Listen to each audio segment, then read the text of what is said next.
Because when I have the ball, I have the chance to score a goal. And when I have the ball, the opponent has the chance to score a goal. And that's why I want the ball as much as possible. I'm European champion, so I'm not one of the bottle. I think I'm a special one. Playing football, it's like an orchestra, but it's a silent song. I like heavy metal more. Como faço em todos os clubes onde tenho passado, os jogadores do Benfica para o ano vão jogar o dobro que jogaram o ano passado. Só isso. E o dobro se calhar é pouco. Olá pessoal, bem-vindos a Scout Talks, entrevistas aos principais intervenientes do jogo. Saímos a jogar com qualquer convidado.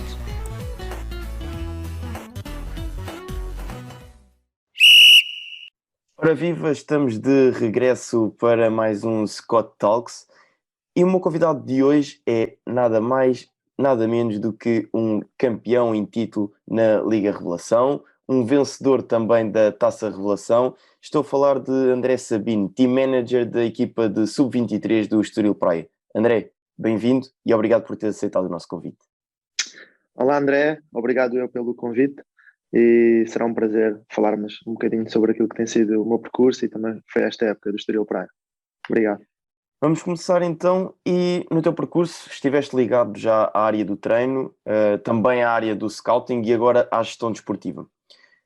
Dentro destas três funções, quais são as que te sentes mais à vontade e mais confortável, mas também aquelas que, por exemplo, gostaste mais? Por exemplo, podes ter gostado bastante de scouting, mas neste momento estás a desempenhar uma outra função. Sim, pronto, como disseste bem, eu na realidade já passei um bocadinho por algumas vertentes. Eu acredito que essas vertentes e essa multidisciplinaridade que eu tive no meu percurso permitiu-me hoje ser uma pessoa com mais capacidade para poder desenvolver a função que eu executo atualmente no Estoril. Eu gostei bastante da área do treino, portanto foi onde eu iniciei. A área do treino foi uma área que me permitiu ter um conhecimento do jogo e viver uma paixão intensa do jogo no seu dia-a-dia, naquilo que é também as ambições em termos de resultados e em termos da evolução e da formação dos atletas, portanto que eu estive ligado à área da formação.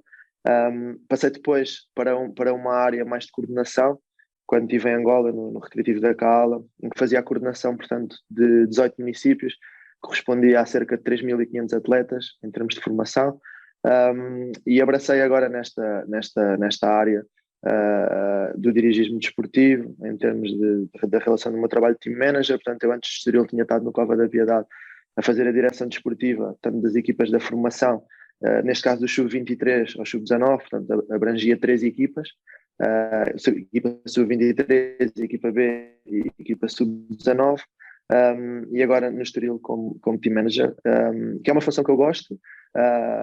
O facto de conseguir fazer a gestão daquilo que é a equipa é uma coisa que a mim me dá bastante satisfação e se tivesse que dizer, teria que ser sincero e dizer que atualmente sinto-me bastante realizado com as minhas funções.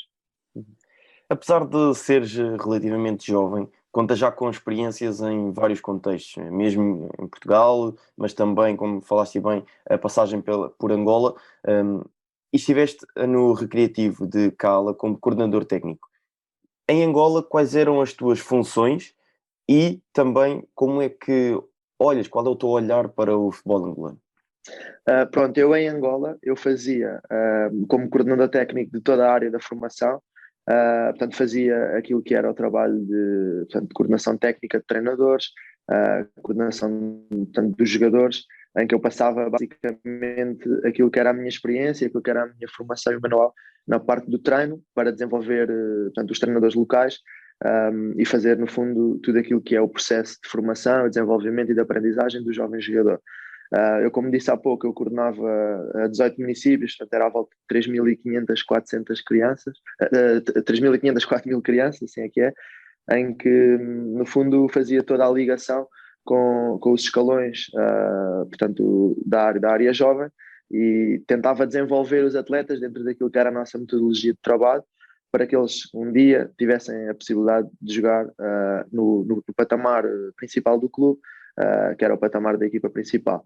Portanto, o Recreativo da Cala, só para fazer aqui um pequeno resumo, era um clube que na altura participava da Liga dos Campeões, portanto, da África. Era um clube que estava com alguma projeção. Havia outros clubes em Angola, e fazendo já aqui um panorama geral do futebol angolano, que têm sempre primazia, portanto, o 1º de Agosto e o Petro, que são os clubes mais fortes. E na altura havia um clube muito forte em Angola, portanto, com um investimento grande, que era o Cabos Corp, que chegou a ter o Rivaldo. Portanto, eu quando estive em Angola, reza a lenda, que o Rivaldo de manhã fazia 10 km em linha reta, portanto, era o treino físico do Rivaldo em Angola. E pronto, e realmente a noção que eu tenho do futebol angolano é que é um futebol que tem muito talento, portanto, o jogador tem muito talento, mas que falta, sem dúvida, capacidade a nível da organização, a nível de infraestruturas, a nível do treino, para dotar o desporto angolano e o futebol angolano de outra capacidade que recursos naturais têm. E esses recursos precisam ser trabalhados. Isso sem dúvida, portanto, é uma coisa transversal ao nosso mundo desportivo, e em Angola claramente que se nota isso. E depois estiveste ligado ao Cova da Piedade como diretor desportivo do Sub-23, ou team manager, e esta temporada apareces no Estoril. E eu quero passar já para o Estoril, porque acho que temos muita coisa para falar sobre esta temporada. Primeiro, como é que surge a oportunidade de seres team manager da equipa de Sub-23 do Estoril Praia? Ok. Pronto, a minha entrada no Estoril iniciou-se em janeiro de 2020, portanto vai fazer agora 1 ano e meio. Eu puxando aqui só brevemente atrás, eu no Cova da Piedade tinha realizado um trabalho que eu penso que tenha sido positivo face àquilo que eram as expectativas do próprio clube. Nós tínhamos acabado de vencer a taça distrital da Associação de Setúbal, portanto pela primeira vez na história do clube. A nível da equipa de Sub-23 estávamos a 5, 6 pontos, portanto, da fase de apuramento de campeão, que era uma coisa super interessante face àquilo que é as equipas que estavam em competição na Liga Revelação. E a equipa de Sub-19 estava a lutar pela subida à primeira Divisão Nacional de Júniores. E em janeiro, portanto, eu optei por sair. Achei que necessitava dar esse passo também na minha carreira. E passado 1, 2 semanas de eu ter saído do Cova da Piedade, eu recebi um telefonema de uma pessoa que tu conheces, que é o Pedro Alves. Eu acho que ele vai estar a ouvir isto, e eu vou dizer aqui uma coisa meio a brincar, meio a sério, mas acabou por ser um bocadinho amor à primeira vista. E, e pronto, a coisa deu-se, e eu comecei a trabalhar no Estoril. E pronto, obviamente ficarei grato a ele pelo convite, pela oportunidade, e pronto, e penso que no final desta época tenha correspondido com a expectativa dele, que eu permiti-lhe tirar fotos com várias taças, e ele certamente vai ficar satisfeito por isso, para a vida dele. E o Pedro também já passou aqui pelo nosso podcast, inclusive também já foi nosso formador nos nossos cursos, nas diversas formações que nós temos. Uma pessoa boa do futebol. É aquilo que posso dizer, e o trabalho está à vista de todos. Não precisamos, aliás, estar aqui a elogiar, porque as taças falam por si e o trabalho que estão a realizar fala por si. Mas, então, o Pedro contacta-te, e quais foram os objetivos estipulados à partida? Era conquistar tudo e não dar hipótese aos outros, ou quais eram os objetivos iniciais? Pronto, os objetivos iniciais, tendo em conta que esta minha entrada no clube deu-se a meio de uma época, foi no fundo manter aquilo que tinha sido o trabalho de base preconizado por ele e preconizado pela estrutura, e era dar um seguimento no fundo àquilo que era o que já estava a acontecer de muito bem, porque eu quando entrei no Estoril, o Estoril em termos portanto, de aposta na formação dos jogadores sub-23, acaba por ser uma referência, e hoje em dia continua a ser. Portanto, eu entro no Estoril para um projeto que tinha vendido Mateus Nunes, tinha vendido para o Sporting, tinha vendido o Marcos António para o Shakhtar, e tinha outros jogadores na calha que a qualquer momento poderiam vender, e no fundo ser o alicerce daquilo que era o nosso projeto. E engraçado, porque também se deve a minha entrada no Estoril com a entrada ou a ascensão à equipa de Sub-23 do Vasco, portanto, que é atualmente o nosso treinador. Eu acho que foi ali um diferencial de 2 dias. Portanto, eu também, para além de ter este trabalho realizado com o Pedro há 1 ano e meio, também tenho este trabalho realizado há 1 ano e meio com o Vasco. E nós definimos rapidamente em termos de objetivos, que era a manutenção daquilo que estava a correr bem, e irmos colocando o nosso cunho pessoal e aquilo que era a nossa forma de trabalhar e a nossa metodologia, também para dar aqui um incremento daquilo que eram as nossas ideias e conseguirmos atingir os nossos objetivos. Mas penso que o ponto de viragem acabou por ser mesmo portanto, o fim de época e o início desta época que agora terminou, em que nós nos sentámos, em que conversámos e em que definimos alguns objetivos, não só em termos daquilo que é a evolução dos atletas, a sua ascensão ao patamar seguinte, que é para isso que nós trabalhamos e esse é o principal objetivo, mas sobretudo também naquilo que era o nosso projeto, e o nosso projeto necessitava também disto que nós fizemos este ano, que era de dar esse boom qualitativo, de conseguir também, em termos dos resultados desportivos, fazer valer aquilo que tem sido o nosso trabalho. Pronto, e felizmente que nós conseguimos, nesta fase terminal da época, atingir todos os objetivos a que nos propusemos. Acho que foi uma época histórica para o Estoril Praia e também para o futebol em Portugal, porque para além destes 2 títulos na Liga Revelação, que são importantes, espero eu e acredito que nós, enquanto estrutura, vamos conseguir outros, que é os nossos jogadores atingirem outros patamares, mas também a ascensão à Primeira Liga e o título de campeão da Segunda Liga, que acaba por ser o troféu mais importante de todos, e que nós que trabalhamos no Estoril estamos todos muito, muito felizes por isso. Acredito que, e porque sei, neste momento estão de férias, mas acredito que a próxima temporada, aliás, já esteja a ser preparada a fundo, mas eu queria recuar aqui a um ponto porque me parece importante, e falaste já nisso, que foi a entrada do Vasco Costa na equipa, porque vem substituir o Mr. Pedro Duarte, que tinha subido à equipa principal, e eu que acompanhei relativamente de perto a equipa de Sub-23 do Estoril, já na temporada passada, portanto desde do início da temporada, com o Mr. Pedro Duarte, depois a mudança para o Mr. Vasco, e a verdade é que eu que acompanhei a equipa não senti grandes mudanças, digamos assim, em termos de jogo, ou de qualidade de jogo, porque o que acontece muitas vezes quando se muda de treinador a meio, e quando o treinador sai, não por razões de maus resultados, mas porque teve um convite de uma equipa superior, é que pode acontecer mudanças qualitativas na equipa e baixar o rendimento. E a verdade é que isso não se notou. E esta temporada, também com o Mr. Vasco, volta-se a demonstrar a qualidade também do Mr. Vasco e a qualidade deste grupo de trabalho. E, portanto, a minha pergunta, antes de avançarmos para a próxima temporada, vai neste sentido de...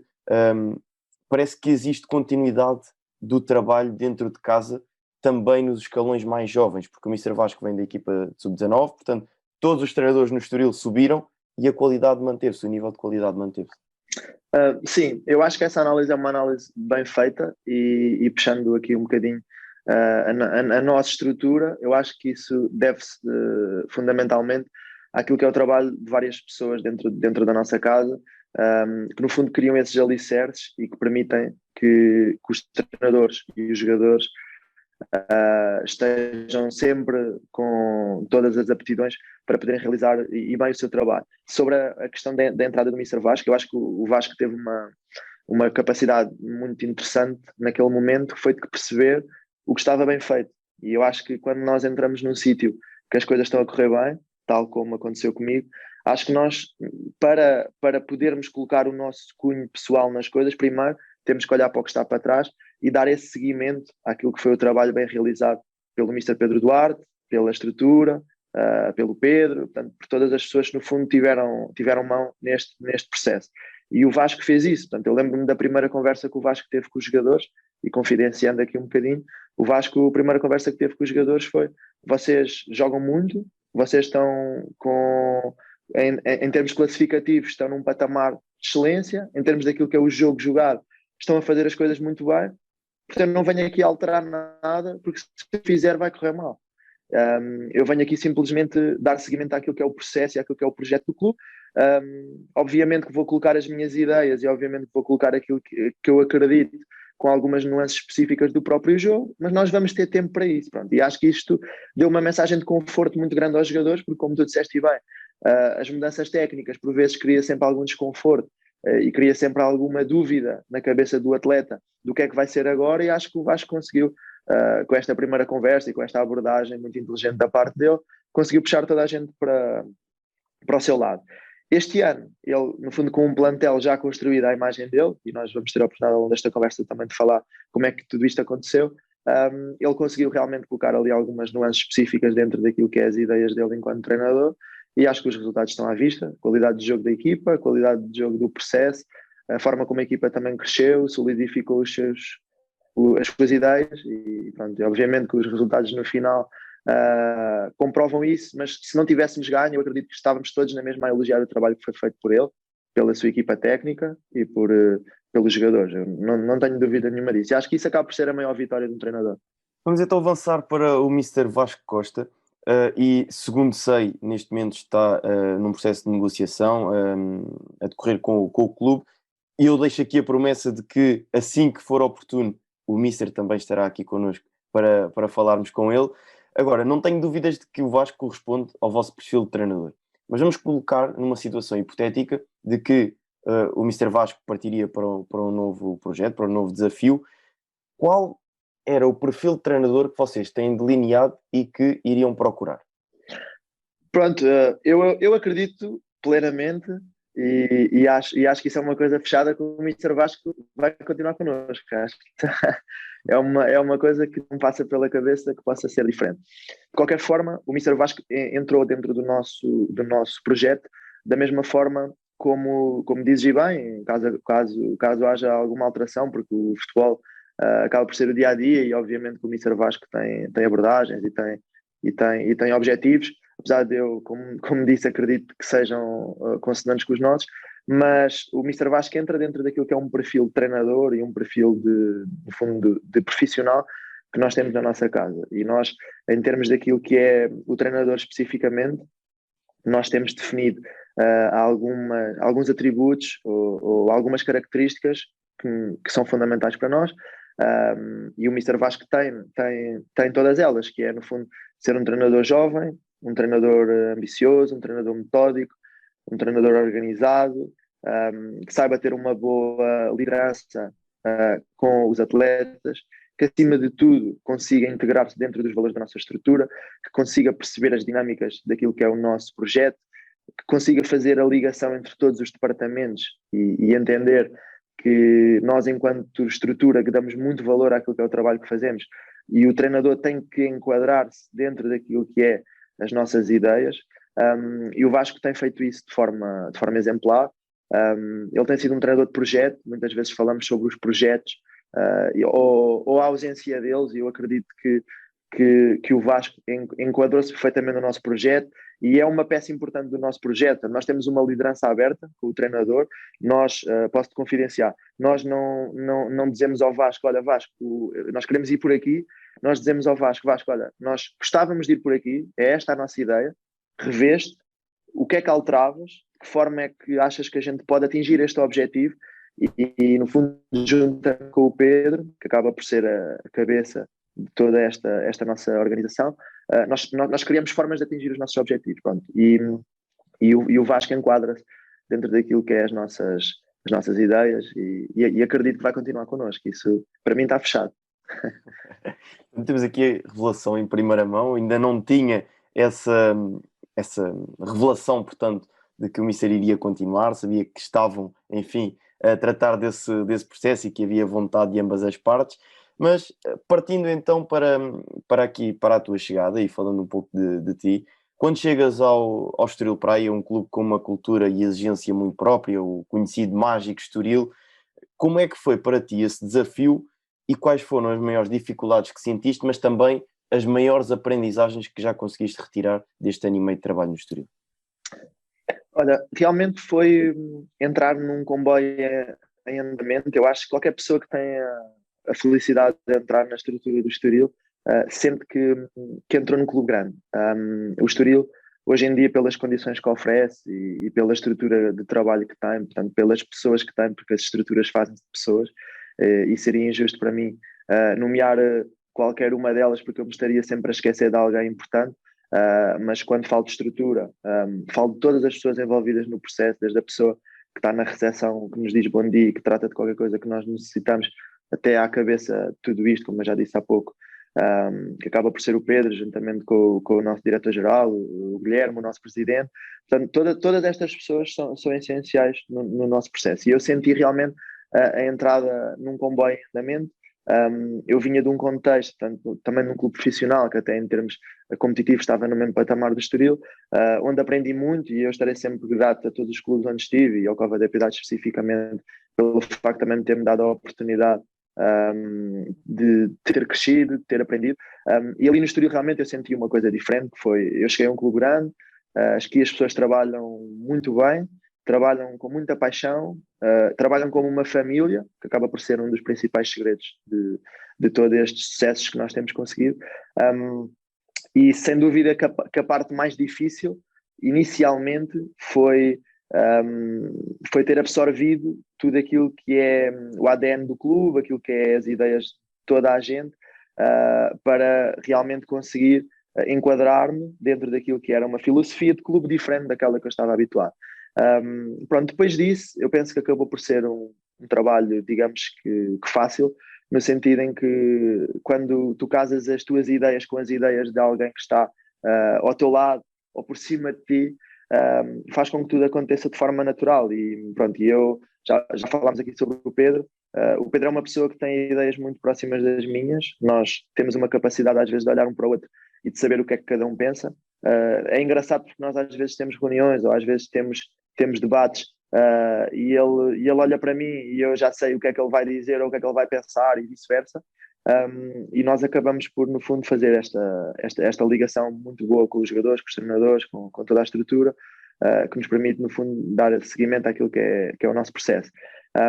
Pronto, e realmente eu acho que aquilo que tem sido a base de todo este trabalho tem sido a forma como nós temos planificado, como nós temos organizado o nosso trabalho, como nós temos tido capacidade, por vezes, de chamar a nós, portanto, o treinador, chamar a nós a estrutura, de seguirmos um caminho. E esse caminho, um caminho tem dado frutos, porque as pessoas acreditam, e acho que os próprios jogadores, que acabam por ser os grandes obreiros de tudo isto, acreditar sempre no nosso processo. Eles sabem que quando nós os contratamos, não os contratamos para ver o que é que vai dar, nós contratamos porque temos um plano para eles.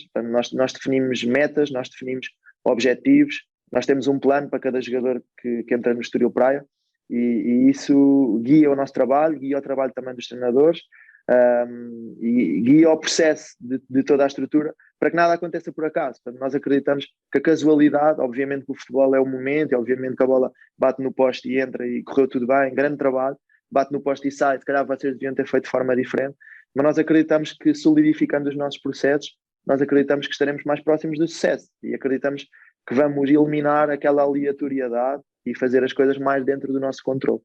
Excelente. E agora queria partir para aqui uma outra questão, que prende-se com a organização e coordenação daquilo que é a ligação entre a equipa principal e, neste caso, a equipa de sub-23, já que funciona aqui quase como vossa equipa B, porque a vossa equipa B disputa uma competição distrital. Em termos de logística e organização a nível de subidas e descidas, naquilo que é a formação de um microciclo semanal, como é que se processa toda esta engrenagem para que nada falhe e para que as duas equipas consigam competir e alcançar os seus objetivos semanalmente? Esse sem dúvida que, e olhando também para o panorama geral do futebol em Portugal, esse sem dúvida que acaba por ser uma das principais dificuldades, ou acaba por ser uma das principais metas que acho que todos os clubes têm que ter. Nós ali no Estoril, nós fazemos, portanto, o trabalho um bocadinho de antevisão daquilo que é o dia da manhã, ou seja, nós temos definido para nós, enquanto estrutura, e isso é passado depois aos treinadores, aquilo que é o nosso plano para cada jogador e aquilo que é o nosso plano para cada equipa. Eu posso dar-te um exemplo. Nós temos definido, imagina, temos um jogador especificamente que nós entendemos que ele, em termos de competitividade, que ele necessita de um incremento.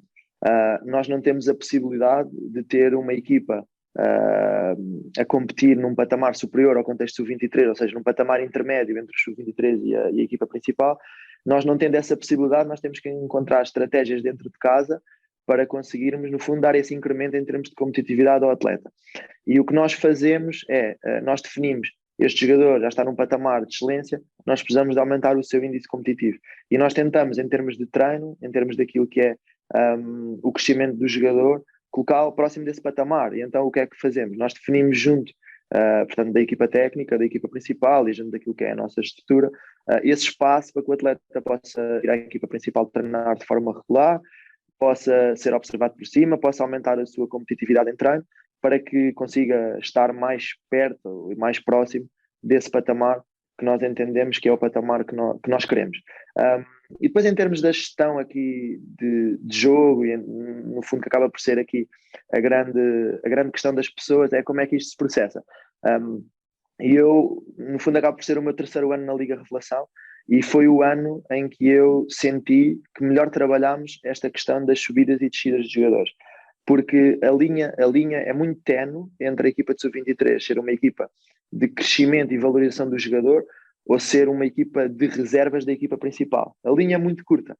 E nós este ano conseguimos fazer esse processo, acho que de forma exemplar, que foi perceber os jogadores que em cima poderiam em determinado momento ganhar algo para a nossa estrutura, para o nosso processo, vir à equipa de sub-23, mas sobretudo acho que percebemos dentro do nosso plano, e eu vou-te confidenciar isto, nós temos um plano definido para cada jogador e nós tivemos 3 jogadores que de forma frequente jogaram na equipa de sub-23, que foi o Nuno Macedo, o Chiquinho e o Vital.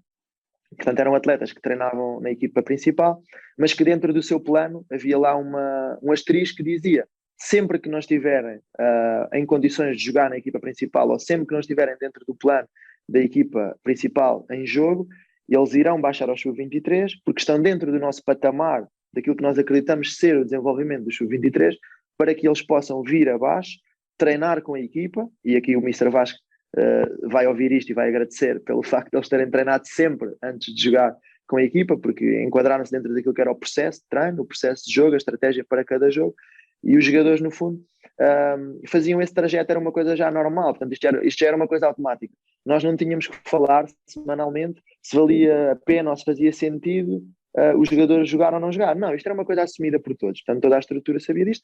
Jogadores que, para além de ter a idade sub-23, ainda estavam dentro desse contexto, ainda estão no contexto de aprendizagem, e os jogadores desciam automaticamente para treinar e para jogar. Portanto, isto era um processo muito, muito automático, muito, muito fácil, e que no fundo estava aceito por todos. Os próprios atletas, que é o mais importante, viam nessa descida não uma despromoção, mas sim uma oportunidade para darem seguimento àquilo que é o seu processo. E depois tenho que referir, obviamente, a minha felicidade enquanto gestor deste processo de sub-23 de ver esses 3 jogadores a fazerem os 2 últimos jogos da segunda liga como fizeram, porque acho que é para isso que nós trabalhamos, e obviamente que isso deixou-me a mim e a toda a estrutura engrandecidos. Não foi só os títulos, foi também sentir que os jogadores tiveram a oportunidade em cima.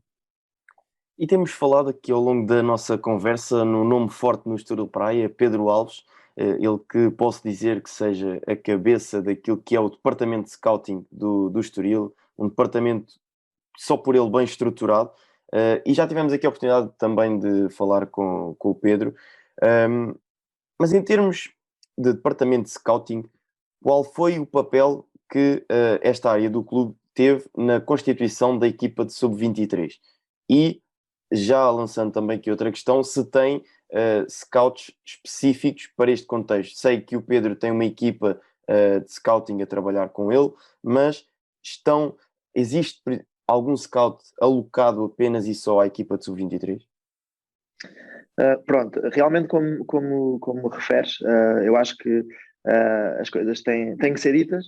O scouting acaba por ser, o nosso departamento de scouting acaba por ser uma das principais razões do sucesso que a equipa de sub-23 especificamente teve ao longo destes 3 anos.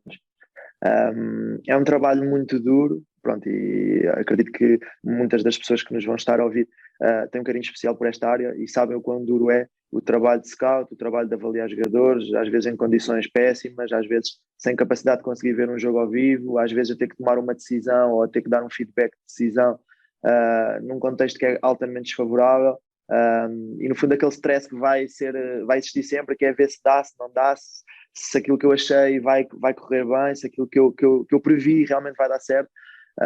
É sem dúvida um trabalho difícil, e eu acho que o nosso departamento de scouting teve um papel essencial naquilo que foi a construção de todos estes plantéis. Eu desde a minha entrada no clube que no fundo nós temos feito essa ligação muito grande com o departamento de scouting, com a área técnica.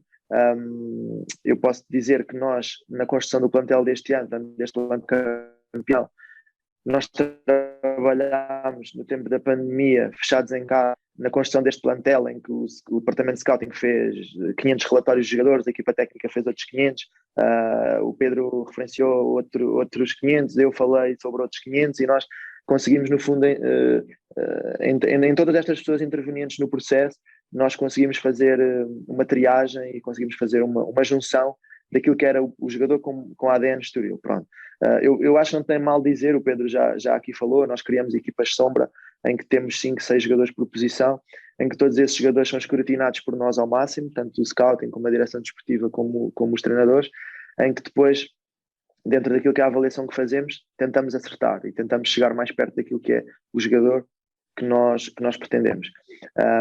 E sem dúvida que o trabalho do departamento de scouting foi essencial e fundamental para nós, até porque nós recrutamos muitos jogadores lá fora, recrutamos jogadores em divisões secundárias, e por ver, eu posso dar-te um exemplo de um jogador que é o Gilson, portanto um jogador que entra no Estoril Praia com um processo um bocadinho diferente desta seleção de scouting, portanto foi um jogador, portanto houve um agente que me enviou o vídeo deste jogador, eu já tinha ouvido falar dele, vi o vídeo, gostei do vídeo. Há pouco eu disse, às vezes há coisas que eu e o Pedro não precisamos de falar, olhamos um para o outro e as coisas acontecem, e a contratação do Gilson é uma contratação engraçada, que reflete isto que eu disse. Porquê? Porque o Gilson vai fazer um treino connosco para ter o aval da equipa técnica, portanto para fazer uma avaliação técnica do Gilson. O Pedro estava no Norte portanto, em reuniões para fechar jogadores para a equipa principal, e eu liguei ao Pedro, e o Pedro, com aquilo que eu lhe disse, ou com aquilo que ele sentiu, ele no dia a seguir disse, vamos marcar a reunião para fechar o jogador. E realmente no dia a seguir a gente marcou a reunião, fechou o jogador, o treinador já tinha dado o aval positivo, e o Gilson é um caso de sucesso no nosso projeto, porque o Gilson é um miúdo que vinha do campeonato distrital, que tinha treinos 3 vezes por semana ao fim do dia, que não tinha qualquer conhecimento daquilo que era o futebol profissional. É um miúdo que fez golos importantíssimos, fez um trabalho essencial, vai ter futuro no Estoril Praia, não tenho dúvidas nenhumas disso, e foi internacional lá pela sua seleção, portanto, a seleção de Cabo Verde, que é uma seleção com pergaminhos, e ele conseguiu se tornar internacional lá. Portanto, é o reflexo daquilo que por vezes é um trabalho menos convencional, ou seja, não partiu inicialmente de uma observação, mas partiu às vezes de uma referenciação, que também é importante nesta área. E sobre a outra questão que me fizeste, nós temos 3 elementos no Scout, nenhum está diretamente ligado à área de sub-23, mas também nenhum está ligado diretamente à área da equipa principal, ou seja, os 3 trabalham para o todo, para a estrutura, porque no fundo esta é a mensagem que o Pedro passa e bem, que é, nós não temos 2 equipas, nós temos 2 plantéis de 40 ou 45 jogadores. E nós, quando no fundo trabalhamos todos para o mesmo, e o departamento de scouting obviamente que analisa jogadores para a equipa principal, obviamente que analisa jogadores para o sub-23, mas os jogadores que analisa para o sub-23 têm lá uma estrelinha e um condicionante que só vale a pena se puderem atingir a equipa principal. Sim, nesse processo todo que, como estamos a perceber, está bem delineado, mas focando na contratação de jogadores para a equipa sub-23. Já disseste bem que um requisito é ter em vista atingir o patamar da equipa principal, mas neste caso do contexto sub-23, no momento da contratação há apenas uma única perspectiva de poder atingir esse patamar, ou seja, olham para o potencial do jogador, ou em certos casos procuram também rendimento imediato neste contexto sub-23. Sim, essa é uma questão importante e não há como fugir dela. Obviamente que nós só conseguimos, por vezes, potenciar determinados jogadores se nós tivermos associado o rendimento que eles têm ou que outros colegas têm, que permita a esse jogador também crescer de forma muito mais tranquila, isto é, ganhando, tendo sucesso.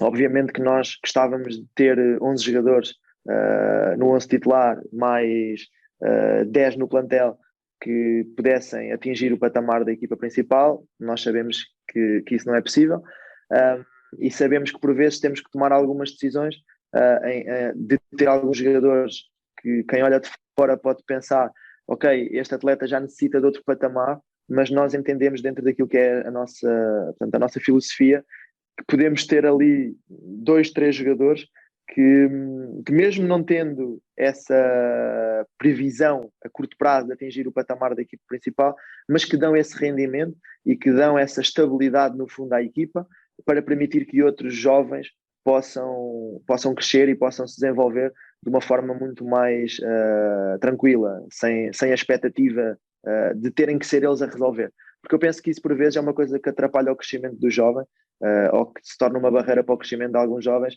é eles serem muito cedo colocados sobre exigências que às vezes não estão preparados para elas. Obviamente que nós tentamos, todos que trabalhamos nesta área de desenvolvimento do jogador, dotar o jogador de ferramentas e colocá-lo sobre adversidades que lhe permitam crescer, desenvolver-se e estar mais próximo daquilo que é a exigência superior que ele há de ter. Nós temos que perceber, e nós temos vários exemplos no nosso futebol nos últimos anos, jogadores que por vezes só com 19, 20, 21, 22, 23 anos atingem o patamar de rendimento ou de maturidade que lhes permita ter essa capacidade de dar as devidas respostas. E por vezes também podemos querer acelerar o processo de determinados jogadores que ainda não estão preparados para ele. E um jogador que tenha rendimento, que a gente entenda que ele não tenha a tal margem, mas que tenha o rendimento e que consiga, ou que permita, que outros colegas à sua volta estejam mais próximos do sucesso e tenham outras condições favoráveis, também é um processo bem definido como outro qualquer. E aqui este ano nós tivemos aqui uma missão importante para todos nós, que foi reduzir um bocadinho a nossa média de idades.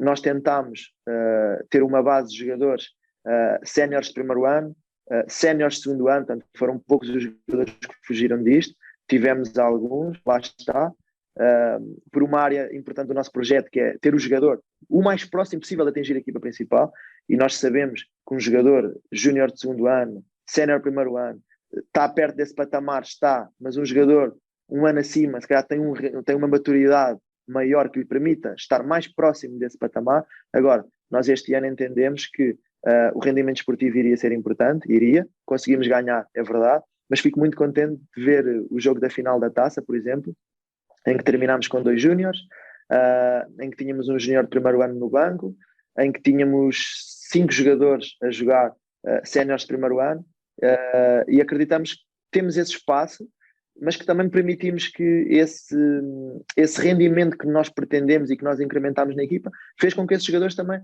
vão atingir, ou estão perto de atingir mais cedo o patamar que nós idealizamos em termos da nossa equipa principal.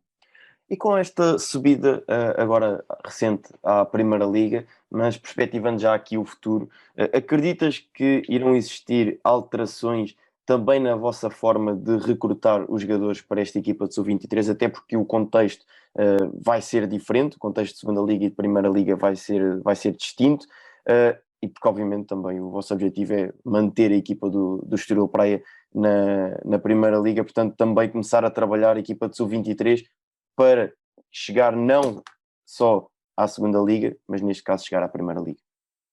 Sim, eu acredito que aqui acima de tudo o facto de nós termos também em termos do nosso processo uma filosofia assente também na ideia de jogo, num modelo de jogo, num perfil de jogador, isso não vai alterar ou não vai fazer diferenciar aquilo que é o jogador ou o perfil de jogador que nós vamos tentar recrutar.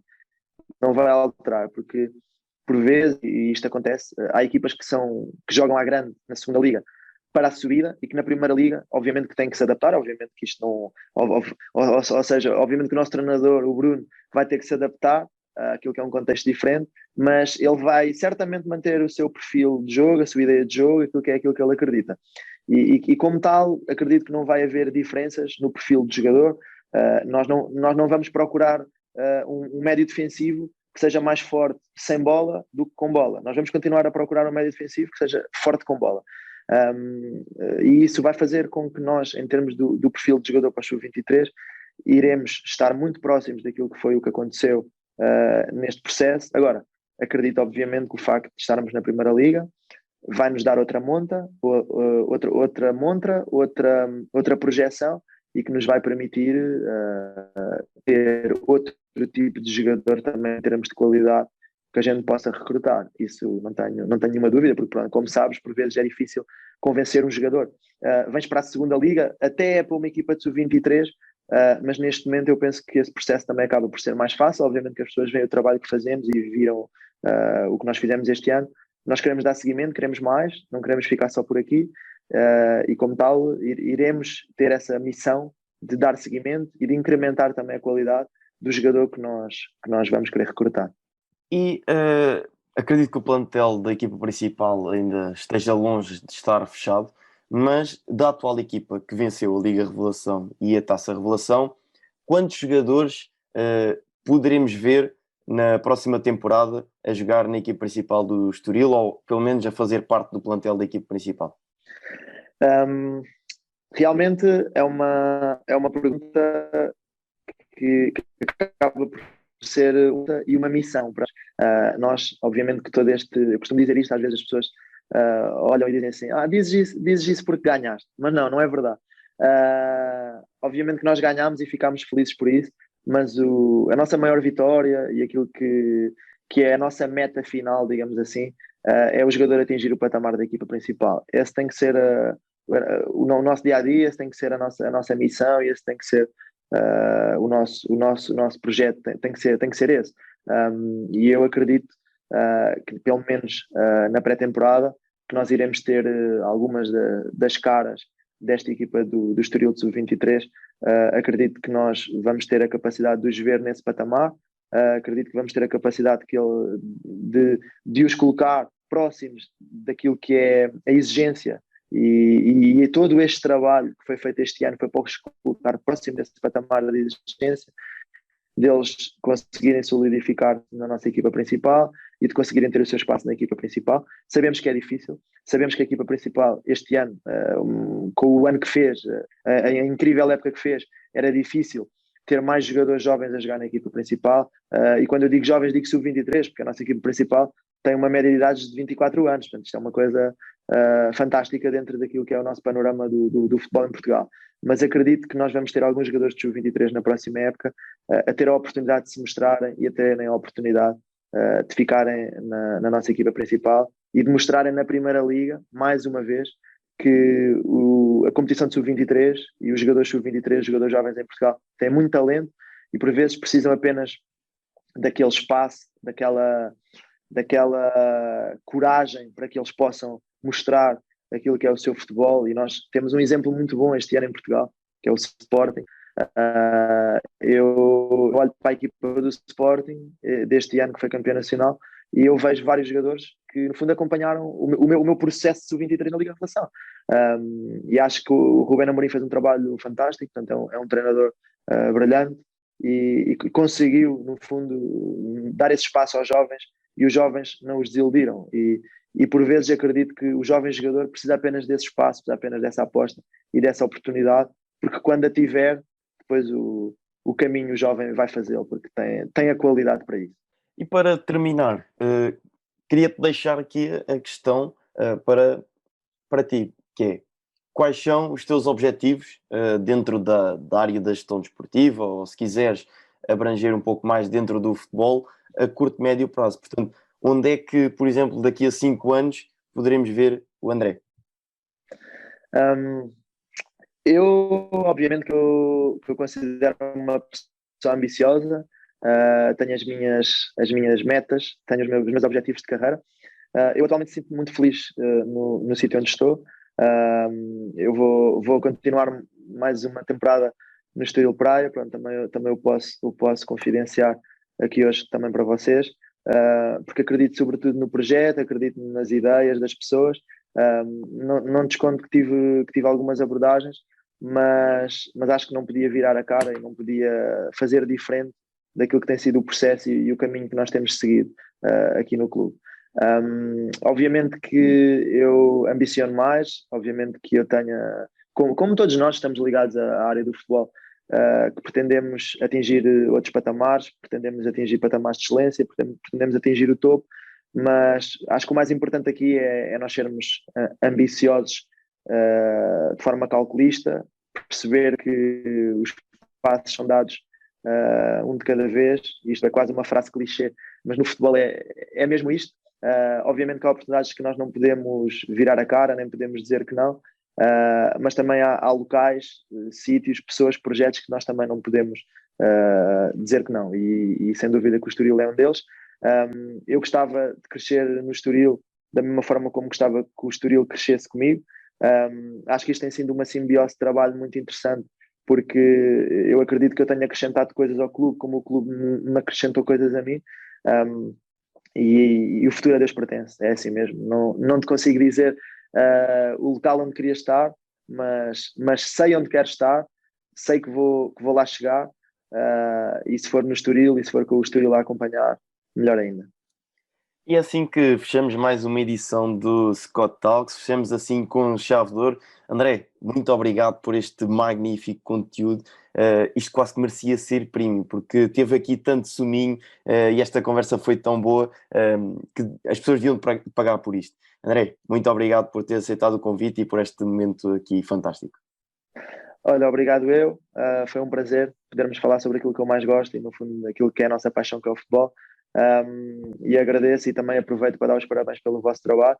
Eu sou um ouvinte assíduo daquilo que é o vosso trabalho e daquilo que são as pessoas que têm vindo aqui, no fundo, falar um bocadinho sobre futebol. E continuem, porque faz falta para nós e para o nosso panorama pessoas que falem do jogo pelo jogo e que sintam esta paixão pelo scouting, pelo desenvolvimento dos jogadores, pelo jogador jovem, pelo futebol em si. Portanto, os meus parabéns também para vocês. Obrigado, André, só tenho a agradecer essas palavras e, portanto, já sabem, nós voltamos na próxima edição e até lá, fiquem bem. Obrigado por nos terem seguido em mais um episódio. Sigam o ProScout nas redes sociais em Facebook, Twitter, Instagram, YouTube e principalmente no nosso site em www.proscout.pt. Até à próxima!